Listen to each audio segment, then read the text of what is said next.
সুপ্রিয় শিক্ষার্থী বন্ধুরা, HTML for beginners two advanced সিরিজের আজকের ভিডিওতে আপনাদের সবাইকে স্বাগতম।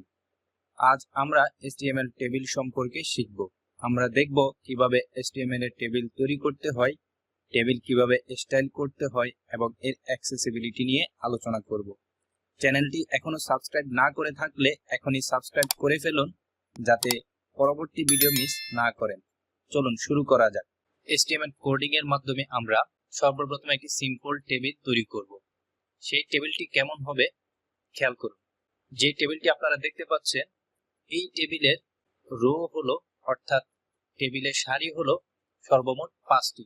টেবিলের রো গুলো খেয়াল করুন, বাম দিক থেকে শুরু হয়ে ডান দিকে যায়। এভাবে করে রো অথবা সারি আছে সর্বমোট 5টি এবং টেবিলের কলাম আছে সর্বমোট 4টি।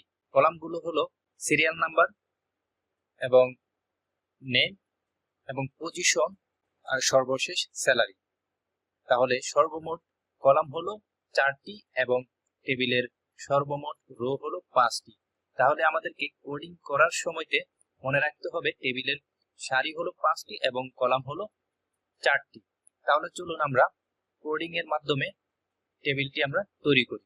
টেবিল তৈরি করার জন্য সর্বপ্রথম আমাদেরকে বডি ট্যাগের মধ্যে টেবিল নামক একটি ডাবল ট্যাগ নিতে হবে, যেটি পুরো টেবিলের কন্টেইনার, অর্থাৎ পুরো টেবিলের সবকিছুই এই টেবিল ট্যাগের মধ্যেই আমাদেরকে লিখতে হবে। এই টেবিল ট্যাগের মধ্যেই আমরা আমাদের টেবিলের সারিগুলো লিখব। আমরা দেখলাম আমাদের দেখানো টেবিলটিতে সর্বমোট 5টি টেবিলের সারি রয়েছে। টেবিলের সারি লেখার জন্য, অর্থাৎ টেবিলের রো লেখার জন্য আমাদেরকে HTML এ tr নামক একটি ডাবল ট্যাগ নিতে হয়। একটি tr নামক ডাবল ট্যাগ নেওয়া মানে টেবিলের একটি মাত্র সারি তৈরি হয়ে গেল। তাহলে এভাবে করে আমরা আমাদের টেবিলের জন্য আরো 4টি সারি নিতে হবে, অর্থাৎ tr নামক ডাবল ট্যাগটি আরো 4 বার আমাদেরকে নিতে হবে। যদি আরো 4 বার নেওয়া হয় তাহলে আরো 4টি নতুন সারি এই টেবিলের জন্য তৈরি হয়ে যাবে। আমি কিবোর্ড থেকে অল্টার শিফট এবং ডাউন অ্যারো চেপে এই লাইনটিকে 4 বার কপি করলাম। তাহলে সর্বমোট আমাদের tr নামক ডাবল ট্যাগটি 5 বার নেওয়া হয়ে গেল এবং 5টি সারি তৈরি হয়ে গেল। এখনো আমরা টেবিলে কোনো ডাটা বসাই নাই, যার কারণে আমাদের টেবিলের সারিগুলো দেখা যাচ্ছে না। এখন আমি প্রথম tr নামক ডাবল ট্যাগের মাঝখানে এসে কলামগুলো তৈরি করব। আমাদের 5টি সারি তৈরি করা শেষ। এখন আমরা তৈরি করব কলাম। এখন কলাম তৈরি করতে গেলে আমাদেরকে লিখতে হবে td নামক টেবিলের ডাটা সেলের একটি ডাবল ট্যাগ, যেটি এভাবে লিখতে হয়। অথবা আরো একটি বিষয় আছে, যেটি হচ্ছে th নামক আরেকটি ডাবল ট্যাগ। এটি দিয়েও আমরা টেবিলের কলাম তৈরি করতে পারবো। এখন আমরা কখন td এবং কখন th ব্যবহার করব তা আমরা এই টেবিল তৈরি করার মাধ্যমেই শিখে যাব। সহজেই আমরা মনে রাখবো, প্রথম যে tr, অর্থাৎ প্রথম যে টেবিলের সারি থাকবে সেটি সাধারণত টেবিলের হেডলাইন হিসেবে বলা যেতে পারে। অর্থাৎ টেবিলের প্রথম সারির মধ্যে কলামের যে ভ্যালুগুলো থাকবে তাই th হিসেবে তৈরি করতে হবে সেগুলো, কারণ সেগুলো কলামের হেডিং হিসেবে ব্যবহার করা হয়। তাই আমরা প্রথম tr অথবা প্রথম সারির মধ্যে th নামক ডাবল ট্যাগটি ব্যবহার করব। একটি th নামক ডাবল ট্যাগ মানে হলো একটি কলামের ভ্যালু। আমাদের টেবিলের কলাম হলো 4টি, অর্থাৎ একটি সারির মধ্যে 4টি কলাম বিদ্যমান। তাই আমরা এভাবে th নামক ডাবল ট্যাগটি নিব আরো 3 বার, সর্বমোট 4 বার। তাহলে আমাদের 4টি কলাম নেওয়া শেষ। এখন আমরা খেয়াল করব আমাদের ইমেজটিতে, যদি আমরা আবার খেয়াল করি দেখব প্রথম কলামের নাম হলো সিরিয়াল নাম্বার। পাশাপাশি আমরা ব্রাউজারেও খেয়াল করে দেখব এবং দ্বিতীয় কলামের নেম অথবা ফুল নেম। তাহলে আমরা th এর মাঝে লিখব নেম। তাহলে আমরা দেখতে পাচ্ছি দ্বিতীয় কলামের ভ্যালু চলে আসলো নেম অথবা হেডিং চলে আসলো নেম। এবং তৃতীয় যে কলাম, সেই কলামের ভ্যালু হলো পজিশন। তাহলে আমরা th এর মধ্যে পজিশন নামক কথাটি লিখব এবং সর্বশেষ আমরা লিখব স্যালারি। তাহলে আমরা 4 নাম্বার কলামে স্যালারি নামক হেডলাইন। তাহলে আমাদের প্রথম টিআর নামক ডাবল ট্যাগের কাজ শেষ, অর্থাৎ আমাদের টেবিলের প্রথম সারি তৈরি করা শেষ। তাহলে খেয়াল রাখবো সবসময় প্রথম টিআর এর মধ্যে আমরা সবসময় টিএইচ ব্যবহার করব। এখন আসি দ্বিতীয় টিআর, অর্থাৎ দ্বিতীয় যে টেবিলের সারি হবে সেটি কেমন হবে। তার ভিতরে আমরা তাহলে এখন কি নিব, টিএইচ আমরা নিব না, তাহলে আমরা তার মধ্যে নিব টিডি নামক ডাবল ট্যাগ। প্রথম টিডি যখন আমরা নিব তাহলে সাথে সাথে দেখব সেই টিডি আমাদের প্রথম টিএইচ বরাবর জায়গা দখল করে নিল, অর্থাৎ প্রথম যে কলাম এবং সেই কলামের হেডলাইন সিরিয়াল নাম্বার আছে, প্রথম টিডি সেই কলামের ভ্যালুই প্রকাশ করে। তাই আমরা দ্বিতীয় টিআর এর প্রথম টিডি এর মাঝে লিখব 1, অর্থাৎ সিরিয়াল নাম্বার সেটি 1। এই টিডি নামক ডাবল ট্যাগের শেষে আমরা আরো একটি টিডি ডাবল ট্যাগ যখন নিব তখন আমরা দেখব সেটি নেম কলাম বরাবর জায়গা দখল করে নেবে, অর্থাৎ দ্বিতীয় এই টিডি এর মধ্যে আমাদেরকে নাম লিখতে হবে। তাহলে দ্বিতীয় এই টিডি এর মধ্যে আমরা লিখলাম বিল গেটস, নাম হিসেবে আমরা বিল গেটস লিখলাম, এবং পরবর্তীতে আরেকটি টিডি যখন নিব তখন সেই টিডি আমাদেরকে পজিশনের ভ্যালু দিতে বলবে। তাহলে আমরা বিল গেটস এর পজিশন দিলাম ফাউন্ডার অফ মাইক্রোসফট।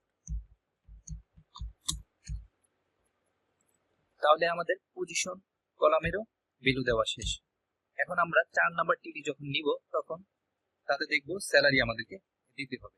সাপোজ আমি একটা $1000 স্যালারি লিখলাম, তাহলে আমরা খেয়াল করে দেখব আমাদের দ্বিতীয় টিআর অর্থাৎ টেবিলের দ্বিতীয় সারির কাজ আমাদের শেষ, অর্থাৎ দ্বিতীয় সারি প্রত্যেকটি কলামের ভ্যালু ফিল আপ করে নিল।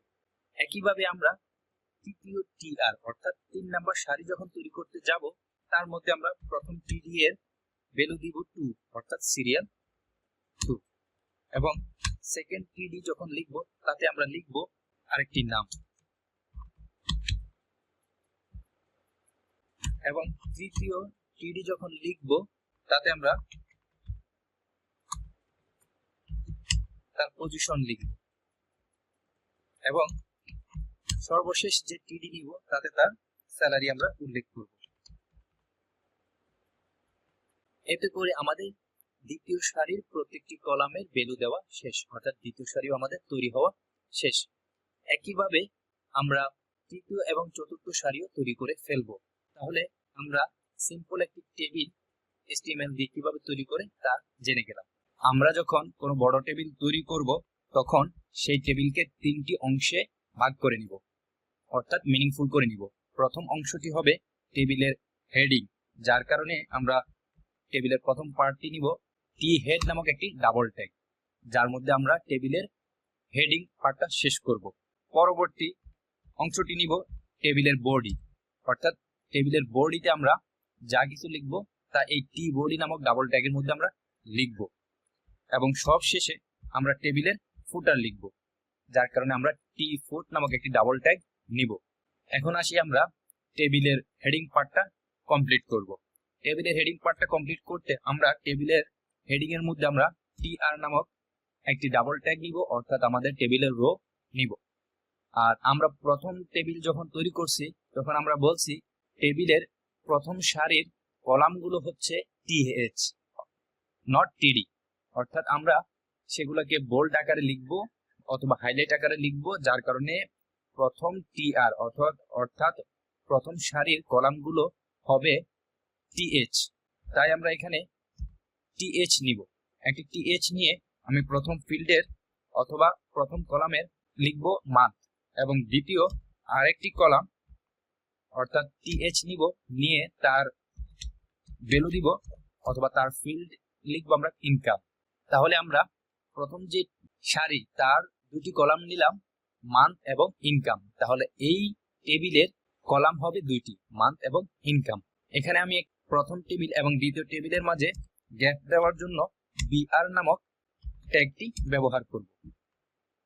তাহলে এবার আমরা খেয়াল করে দেখব আমাদের টি হেড অর্থাৎ টেবিলের হেডিং পার্টের কাজ শেষ, হেডার পার্টের কাজ শেষ। আমরা এখন চলে যাব টেবিলের বডিতে। টেবিলের বডিতে গিয়ে আমি আরেকটি টিআর অর্থাৎ টেবিলের রো তৈরি করব। সেই টেবিলের রোতে আমরা এখন প্রশ্ন আপনাদের কাছেই থাকবে, আমরা কি টিএইচ ব্যবহার করব না টিডি ব্যবহার করব? অবশ্যই আমরা টিডি ব্যবহার করব। প্রথম টিডি যখন ব্যবহার করব তখন আমরা মান্থের বা মান্থ কলামের ভ্যালু হিসেবে আমরা কিছু একটা লিখতে হবে। তাই আমি প্রথমে জানুয়ারি লিখব এবং দ্বিতীয় যে টিডি লিখব তার ফিল্ডের ভ্যালু হিসেবে আমরা বা কলামের ভ্যালু হিসেবে আমরা তখন সেখানে লিখব আমাদের জানুয়ারি মান্থের ইনকাম। সাপোজ আমি 10,000 লিখলাম। এভাবে করে আমরা আমাদের যতগুলো টিআর অর্থাৎ যতগুলো সারি দরকার আমাদের, আমরা টেবিলের বডি এর মধ্যে বা টি বডি এর মধ্যে আমরা ততগুলো টিআর তৈরি করব। আমি আরো একটি টিআর তৈরি করলাম এবং তার মধ্যে আরেকটি টিডি তৈরি করে আমি লিখলাম ফেব্রুয়ারি এবং দ্বিতীয় টিডি তৈরি করে সেই ফিল্ডের ভ্যালু লিখলাম 5,000। এভাবে করে আমরা আমাদের যতগুলো ফিল্ড থাকবে বা সারি থাকবে ততগুলো সারি আমরা টি বডি এর মধ্যে তৈরি করব। শুধুমাত্র হেডিং পার্টটা আমরা তৈরি করব টি হেড এর মধ্যে। এভাবে করে আমরা আমাদের 12 মাসের অথবা যত মাস আমরা লিখতে চাই ততগুলো সারি তৈরি করার পরে আমরা চলে যাব টেবিলের ফুটারের মধ্যে অর্থাৎ টি ফুট ডাবল ট্যাগের মধ্যে। সেখানে এসে আমি আরো একটি টিআর তৈরি করলাম এবং সেই টিআর এর মধ্যে আরেকটি টিডি লিখে আমি লিখলাম টোটাল। লিখে আমি আরো একটি টিডি যখন নিব তার মধ্যে আমি তাহলে কি করব? এটা সহজেই বুঝে যাওয়ার কথা। এখন আমি এই সারির মধ্যে টোটালের ভ্যালু লিখব। তাহলে আমি প্রথম যে দুই সারি সেখানে যে মান সেগুলো যোগ করে আমি এই সারিতে লিখব। আমারই কোড আমি পরবর্তী বোঝার সুবিধার্থে এবং টেবিলকে মিনিংফুল করার জন্য টেবিলের মধ্যে টেবিলের হেডিং লিখতে হবে, টেবিলের বডি লিখতে হবে, টেবিলের ফুটার লিখতে হবে, তাহলে আমাদের টেবিলটি মিনিংফুল হলো। এভাবেই আমরা বড় কোনো টেবিল তৈরি করব, যেটা আমি ছোট একটা টেবিল করার মাধ্যমে আপনাদেরকে বুঝিয়ে দিলাম। এখন আমরা একটি কমপ্লেক্স টেবিল প্র্যাকটিস করার মাধ্যমে HTML এ টেবিল কিভাবে তৈরি করতে হয় তার A to Z জেনে নিব। আপনারা যে টেবিলটি দেখতে পাচ্ছেন তাতে কয়টি রো এবং কয়টি কলাম আছে তা আমি অ্যারো চিহ্নের মাধ্যমে দেখিয়ে দিলাম। একটু খেয়াল করে দেখুন, বাম থেকে ডান দিকে যে অ্যারোগুলো গেল সেগুলা হচ্ছে টেবিলের রো এবং উপর থেকে নিচের দিকে যে অ্যারোগুলো দেখানো হলো সেগুলো টেবিলের কলাম প্রকাশ করতেছে। তাহলে একটু খেয়াল করুন, টাইম টেবিল যে ওয়ার্ডটি দেখতে পাচ্ছেন সেই ওয়ার্ডটি পুরো একটি টেবিলের রোকে দখল করে আছে। আমরা এখন এই টেবিল প্র্যাকটিসের মাধ্যমে দেখব কিভাবে একটি টেবিলের একটি রোতে শুধুমাত্র একটি সেল থাকে এবং সেই সেলটি পুরো টেবিলের রোকে দখল করে রাখে। পাশাপাশি আপনারা আরেকটু খেয়াল করলে দেখবেন সর্বমোট কলাম আছে এখানে 6টি। তার মধ্যে প্রথম যে কলামটি আওয়ার্স, সেখানে শুধুমাত্র একটি সেল অথবা একটি ডাটা আছে, সেই ডাটাই পুরো কলামকে দখল করে রাখছে। কিভাবে এটি পুরো একটি রোকে অথবা পুরো একটি কলামকে দখল করে থাকে সেই বিষয়টি আমরা এখন এই টেবিল প্র্যাকটিস করার মাধ্যমে জেনে যাব। তাহলে আমাদের এখানে রো হচ্ছে সর্বমোট 7টি এবং কলাম হচ্ছে 6টি। তাহলে আমরা এখন প্র্যাকটিসে চলে আসি, অর্থাৎ আমরা আমাদের কোডে ফিরে যাই। টেবিলের জন্য আমরা আমাদের টেবিল ট্যাগটি নিব এবং তারপর টেবিলের হেডিং এর জন্য টি হেড নামক ডাবল ট্যাগটি নিব এবং তারপরে প্রথম রো তৈরি করার জন্য টিআর নামক ডাবল ট্যাগটি নিব। আমরা আমাদের টেবিলের মধ্যে খেয়াল করলে দেখব প্রথম যে টেবিলের রো রয়েছে তাতে শুধুমাত্র একটি ডাটা আছে এবং তা বোল্ড আকারে আছে, তার মানে আমরা তাতে টিএইচ নামক ডাবল ট্যাগটি নিব এবং তার মধ্যে টাইম টেবিল কথাটি লিখব। তাহলে আমাদের টেবিলের হেডিং পার্টের কাজ শেষ। এখন আমরা টেবিলের বডির কাজ শুরু করব, যার জন্য আমরা টি বডি নামক ডাবল ট্যাগটি নিব এবং তার মধ্যে টিআর নিব, অর্থাৎ আমরা দ্বিতীয় টেবিলের রো এর কাজ শুরু করলাম। দ্বিতীয় টেবিলের রো এর কাজ শুরু করার সময়তে আমরা আমাদের ছবিটিতে আবার যাব এবং খেয়াল করব সেখানে কয়টি কলাম আছে। সেখানে খেয়াল করে দেখব সেখানে কলাম আছে 6টি। তাহলে আমরা এবং সেগুলো বোল্ড আকারে আছে, যার কারণে আমরা তাদেরকে টিএইচ লিখব। এভাবে টিএইচ আমরা নিব 6টি, 1 2 3 4 5 6।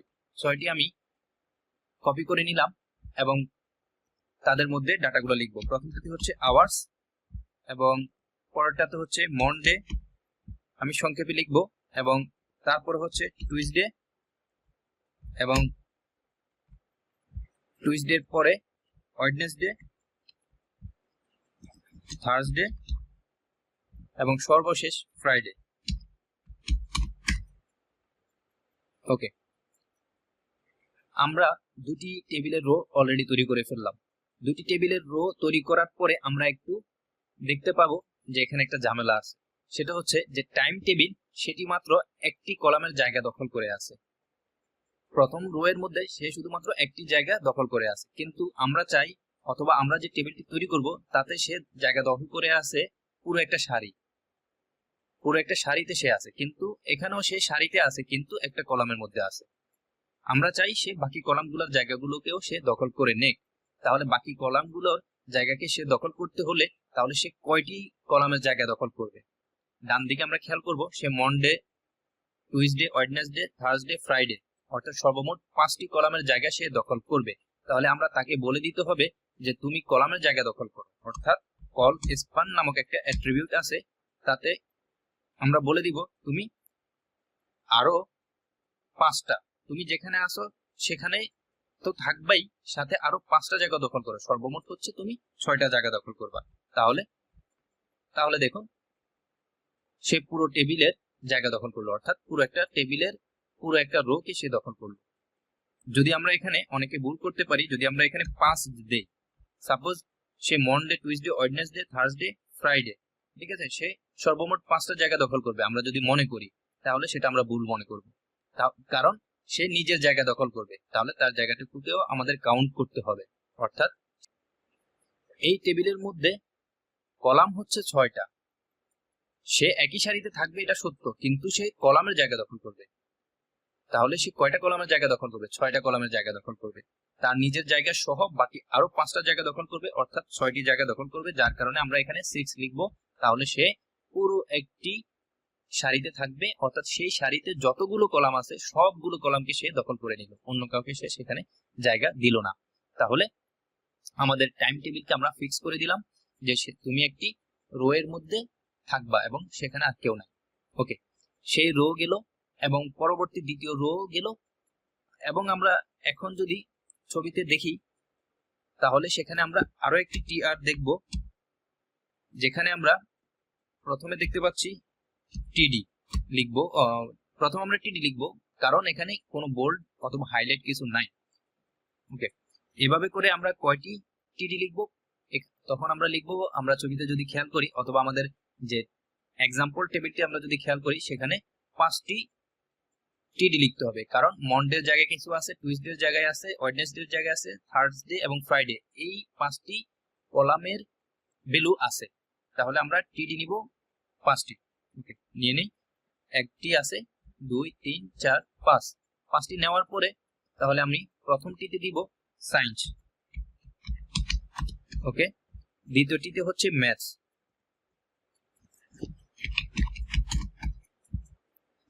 এবং তৃতীয়টি আবার সায়েন্স, অর্থাৎ টুইসডেতে সায়েন্স, এবং তারপরে হচ্ছে ম্যাথস, এবং সর্বশেষ হচ্ছে আর্টস। কিন্তু আমরা করলাম কি, আমরা যদি ব্রাউজারে আমাদের প্র্যাকটিস টেবিলটি দেখি সেখানে আমরা দেখতে পাচ্ছি যে আওয়ার্স এর বরাবর নিচে আসছে সায়েন্স এবং মন্ডে বরাবর ম্যাথস, কিন্তু ঘটনা হওয়ার কথা যে সায়েন্স শুরু হবে কোথা থেকে? মন্ডের কলাম থেকে, আর আওয়ার্স হচ্ছে সে নিচের দিকের কলামগুলোর জায়গা দখল করে নিবে, নিচের দিকের জায়গাগুলো সে দখল করে নিবে। তাহলে এখন আমরা আওয়ার্সকে ফিক্স করতে হবে যে সে কি করবে। তো এটুকু করার জন্য আমরা আমাদের চলে যেতে হবে আমাদের এই টেবিলে সারি কয়টি? এই টেবিলে সারি হচ্ছে 60টি, তার মধ্যে একটি টাইম টেবিলের ওখানেই শেষ, তাহলে আর বাকি থাকে 6টি। আওয়ার্স যেখান থেকে যে সারি থেকে আসে সেই সারি হচ্ছে সেকেন্ড, তো সেকেন্ড থেকে আমরা 7 পর্যন্ত গেলে 7 পর্যন্ত গেলে আমাদের তাহলে সারি হচ্ছে 6টি। তো এই 6টি সারির মধ্যে অর্থাৎ টেবিলের রো এর মধ্যে আওয়ার্স কাউকেই বাদ দেয় নাই, সবগুলোকেই সে দখল করলো। আওয়ার্স হচ্ছে কলামে আছে, বাট সে নিচের দিকে যে যাবে সেই জায়গাগুলো কার? সেই জায়গাগুলো হচ্ছে সারির। তো এভাবে করে সে কতগুলো সারি জায়গা দখল করবে? সে নিচে যেখানে আছে সেখানে তো আছেই, প্লাস আরো 7টা সে আরো 5টা সে দখল করবে, তাহলে সব মিলিয়ে 6টা সারিকে সে দখল করবে। তাহলে সে যেহেতু সারিকে দখল করবে অর্থাৎ টেবিলের রো কে দখল করবে, তখন আমাদের সেই আওয়ার্সের টিএচ এর মধ্যে বলে দিতে হবে যে তুমি টেবিলের রো কে দখল করবে, অর্থাৎ রো স্পান কয়টা দখল করবে, যে সে যেখানে আছে সেখানে সেকেন্ড, এবং এভাবে করে আরো 5টা, সব মিলে 6টা। ব্যাস, আমরা যদি এখানে 6 বসাই দিই তাহলে সে হচ্ছে যে 6টা সারির 6টা টেবিলের রো এর সবগুলোর প্রথম কলামের জায়গাটা সে দখল করে নেবে। তাহলে আমাদের এভাবে করে 3টি টিআর অর্থাৎ 3টি টেবিলের রো এর কাজ শেষ। এবার আমরা ছবিতে আবার খেয়াল করব যে আমাদের পরবর্তী টেবিলের রোটা কেমন। পরবর্তী টেবিলের রোটা হচ্ছে যে আমাদের আগের রো এর মতো করেই, তার মানে আমরা এখানে কোড করা লাগবে না, আমরা এটুকুকে সিলেক্ট করে কিবোর্ড থেকে অল্টার শিফট এবং ডাউন এরো চেপে কপি করে নিলাম। তাহলে আমাদের পরবর্তী রোটা তৈরি হয়ে গেল। কিন্তু আবার যদি আমরা ছবিতে খেয়াল করি তাহলে দেখব পরবর্তী রোটিতে শুধুমাত্র একটি ডাটা আছে। তো আমরা সেই ডাটাটি বসাই, তারপরে আমরা কাজ করব এবং বুঝবো। টিআর বসাই, আমরা টিডি লিখলাম, আমরা চাইলে টিএইচও লিখতে পারি, তবে আমরা এখানে টিডি লিখলাম একটু ভিন্ন হয়তো আপনাদেরকে এটুকু দেখাই। তো সেখানে লেখা আছে লাঞ্চ, তবে সেটি বোল্ড, যার কারণে আমরা এখানে বোল্ড ট্যাগ নিব এবং লিখব লাঞ্চ। লেখার পরে আমরা দেখব এই লাঞ্চ ওয়ার্ডটি শুধুমাত্র প্রথম কলামের জায়গাটুকুকে দখল করে আছে, অর্থাৎ প্রথম কলাম না, দ্বিতীয় কলাম, এটা অ্যাকচুয়ালি দ্বিতীয় কলামের জায়গাটুকুকে দখল করে আছে। কিন্তু আমাদের এক্সাম্পল টেবিলে দেখব সেটি পুরো সারিকে দখল করে আছে। সে যেখানে আছে সেখান থেকে ডান দিকের বাকিগুলোকেও সে দখল করে আছে, বসে আছে। তাহলে সে ডান দিকের বাকিগুলোকে যে দখল করবে, সেই বাকিগুলো কয়টি আছে? বাকি আছে টুইসডের কলাম 1, ওয়েডনেসডের কলাম 2, থার্সডের কলাম 3 এবং ফ্রাইডের কলাম 4। তাহলে সে আরো 4টি কলামকে সে দখল করবে, পাশাপাশি সে যে কলাম আছে সেই কলাম তো দখল করবেই। তাহলে সে টোটাল কয়টি কলাম দখল করবে? 5টি। তাহলে আমরা এই টিডি কে বলে দিব তুমি আরো 5টি কলাম দখল করো। তাহলে সে 5টি কলাম দখল করে নিল। তাহলে আমাদের এই টেবিলের রো এর কাজ শেষ, এই রো এর কাজ শেষ। আমরা তাহলে পরবর্তী রোতে চলে আসি। পরবর্তী রোতে আমরা টিআর লিখব এবং সেখানে এভাবে করে আমরা আরো টিডি লিখব এবং আমরা দেখব যে ছবিতে খেয়াল করলে দেখব সেখানে আমাদের 5টি ডাটাই আছে। 5টি ডাটাই আছে। প্রজেক্ট যে কথাটুকু দেখতে পাচ্ছি সেটা হচ্ছে যে নিচের দিকে সারিকেও সে দখল করলো, কিন্তু সে আসলে অ্যাকচুয়ালি এই রো এরই অংশ। তাই আমরা টিডি লিখব, প্রথম টিডিতে লিখব সায়েন্স এবং দ্বিতীয় টিডিতে লিখব ম্যাথস, থার্ড টিডিতে লিখব আবার সায়েন্স এবং তারপরে টিডিতে লিখব ম্যাথস এবং সর্বশেষ টিডিতে লিখব আমরা প্রজেক্ট। ওকে, এভাবে করে লেখার পরে আমরা চলে আসি পরের রোতে। পরের রোর জন্য আমরা আবার টিআর নিলাম এবং টিডি নিব, যেখানে প্রথম টিডিতে আছে সায়েন্স এবং দ্বিতীয় টিডিতে আছে ম্যাথস এবং থার্ড টিডিতে আছে সায়েন্স আর সর্বশেষ টিডিতে আছে ম্যাথস। এবার আমরা দেখব যে প্রজেক্টের কাজটা কি। প্রজেক্টের বরাবর আমরা কি দিতে পারি। প্রজেক্টের বরাবর আমরা প্রজেক্টই রাখবো এবং সেই প্রজেক্ট কি করলো, যেখানে আছে সেখানে পাশাপাশি সে পরের সারি থেকে তার বরাবরের জায়গাটুকু সে দখল করে নিল। তাহলে সে যেখানে আছে সেখান থেকে সে পরের জায়গাটুকুকে সে দখল করে নিল। তাহলে সে কার জায়গা দখল করতে যাবে? সে যাবে সারির জায়গা দখল করতে যাবে, অর্থাৎ টেবিলের রো এর জায়গা। যার কারণে আমরা এখানে লিখবো রো স্পান এবং সে কয়টা জায়গা দখল করবে? সে একটা জায়গা দখল করবে এবং যেখানে আছে সেটাও দখল করবে। তাহলে সে 2টা দখল করবে, সুতরাং 2 দিব। এখন আমরা আমাদের টেবিলটি স্বয়ংসম্পূর্ণ দেখতে পাচ্ছি। আমি এখানে টেবিলের পরে কয়েকটি ব্রেক ট্যাগ দিব যাতে করে আমরা টেবিলটিকে স্ক্রল করে পুরোপুরি দেখতে পারি।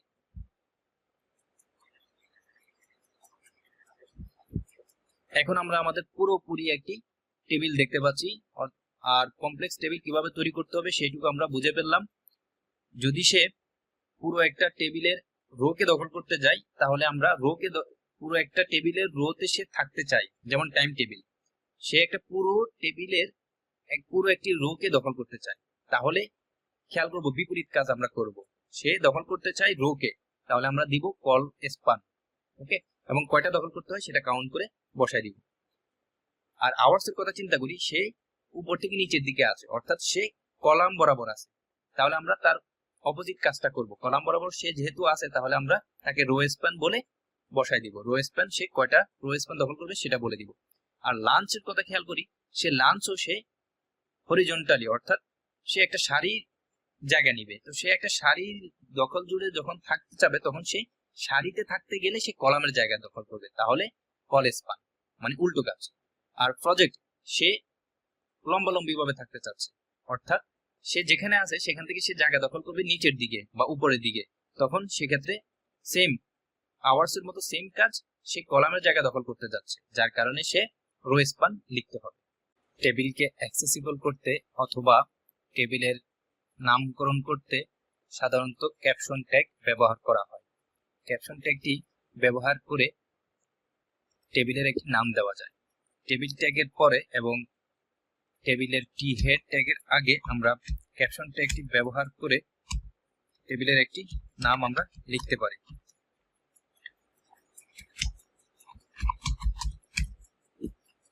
এভাবে করে আমরা টেবিলের একটি নাম দিতে পারি। এছাড়াও প্রত্যেকটি টেবিল সাধারণত সাদামাটা ধরনের হয়ে থাকে। সাধারণত আমরা সিএসএস ব্যবহার করে টেবিলকে সুন্দর করে সাজাতে পারি। আমি এখানে অলরেডি সিএসএস ব্যবহার করে টেবিলকে সুন্দর করে স্টাইল করলাম। এই সমস্ত সিএসএস গুলো আমি এখন রিমুভ করে দিচ্ছি। তাহলে দেখুন টেবিলের সাধারণ রূপটা কেমন হয়ে থাকে। এখন আমি আপনাদেরকে পুরাতন কিছু বিষয় এখানে আইডিয়া দিব। যেমন আগে এক সময় টেবিল ট্যাগের মধ্যে বর্ডার নামক অ্যাট্রিবিউট ব্যবহার করে টেবিলের বর্ডার দেওয়া হতো। একইভাবে বিজি কালার নামক অ্যাট্রিবিউট ব্যবহার করে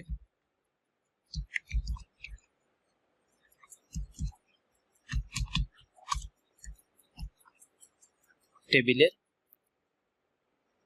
ব্যাকগ্রাউন্ড কালার দেওয়া হতো। এভাবে করে আরো অনেকগুলো অ্যাট্রিবিউট আছে যাদের মাধ্যমে টেবিলকে কিছুটা স্টাইলিশ করা হতো। কিন্তু বর্তমান সময়তে এই ধরনের অ্যাট্রিবিউট গুলো ব্যবহার করা হয় না। এই ধরনের অ্যাট্রিবিউট ব্যবহার না করে সিএসএস দিয়ে ব্যবহার করাটাই হচ্ছে বেস্ট। এইরকম বেশ কিছু পুরাতন অ্যাট্রিবিউট আছে যেগুলো ব্যবহার করা হয় না।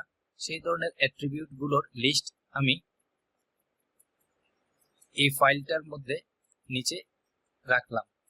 আপনারা চাইলে ফাইলটি গিটহাব থেকে বের করে নিয়ে পড়ে নিতে পারেন।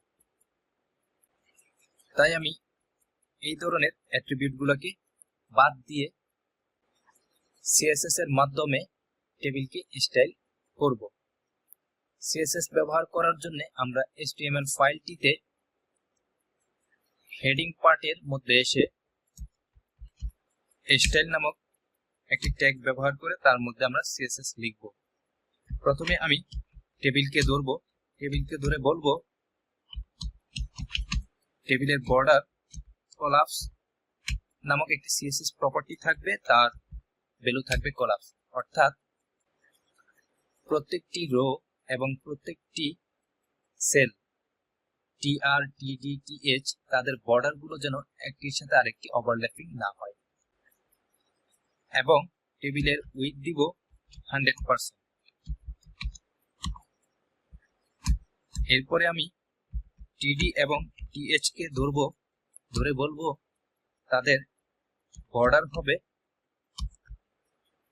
1 পিক্সেল সলিড এবং ব্ল্যাক। তাহলে আমি ব্রাউজারে দেখব প্রত্যেকটি সেলের মধ্যে বর্ডার চলে আসছে। এবং তাদের প্রত্যেকের প্যাডিং দিব 8 পিক্সেল, অর্থাৎ একটু গ্যাপ তৈরি করে দিব। এর পাশাপাশি তাদেরকে বলবো টেক্সট অ্যালাইন সেন্টার, অর্থাৎ তোমাদের অ্যালাইনমেন্ট হবে সেন্টার। এর পাশাপাশি আমি টিএইচ কে আলাদাভাবে লিখে তার একটি ব্যাকগ্রাউন্ড কালার দিব F2 F2 F2, যাতে করে তাকে একটু আলাদাভাবে দেখায়, অথবা আমি অন্য কোনো ব্যাকগ্রাউন্ড কালার দিতে পারি। এভাবে করেই আমরা টেবিলকে আরো বিভিন্ন রকমের স্টাইল দিতে পারি সিএসএস ব্যবহার করার মাধ্যমে। তাহলে আমরা আজকের এই ভিডিও থেকে টেবিল সম্পর্কে যা শিখলাম তা থেকে কিছু বিষয় আমাদেরকে মনে রাখতে হবে। যেমন সিমান্টিক এসটিএমএল ট্যাগ গুলো আমাদেরকে ব্যবহার করতে হবে, যেমন ক্যাপশন, টি হেড, টি বডি, টি ফুট, এই জাতীয় ট্যাগ গুলো আমাদেরকে ব্যবহার করে টেবিল তৈরি করতে হবে। সিএসএস দিয়ে টেবিলকে স্টাইলিশ করতে হবে এবং রেসপন্সিভ করতে হবে। যে কোনো ধরনের লেআউটের জন্য টেবিল আমরা ব্যবহার না করাই ভালো। লেআউটের জন্য সাধারণত আমরা সিএসএস থেকে গ্রিড, ফ্লেক্স বক্স এগুলো ব্যবহার করব। লেআউট বলতে সাধারণত কয়েকটি ডিভকে মডিফাই করা বা স্টাইল করা। ডিভের পরিবর্তে আমরা টেবিল ব্যবহার করব না, আমরা ডিবি ব্যবহার করব। টেবিল আমরা তখনই ব্যবহার করব যেখানে আমরা দেখব যে একটি ছক অথবা একটি টেবিল বা একটি চার্ট দেওয়া আছে, সেই সব জায়গাতে আমরা টেবিল ব্যবহার করব, অর্থাৎ এছাড়া অন্যথায় আমরা টেবিল ট্যাগ ব্যবহার করব না। এই ছিল এইচটিএমএল টেবিলের সম্পূর্ণ গাইডলাইন। আশা করি টেবিল তৈরি, স্টাইলিং করা এবং অ্যাক্সেসিবিলিটি সম্পর্কে ভালোভাবে বুঝতে পেরেছেন। যদি কোনো প্রশ্ন থাকে কমেন্টে জানাবেন। পরবর্তী ভিডিওতে আমরা এইচটিএমএল ফর্ম নিয়ে শিখব, তাই চ্যানেলটি সাবস্ক্রাইব করে রাখুন। ধন্যবাদ সবাইকে।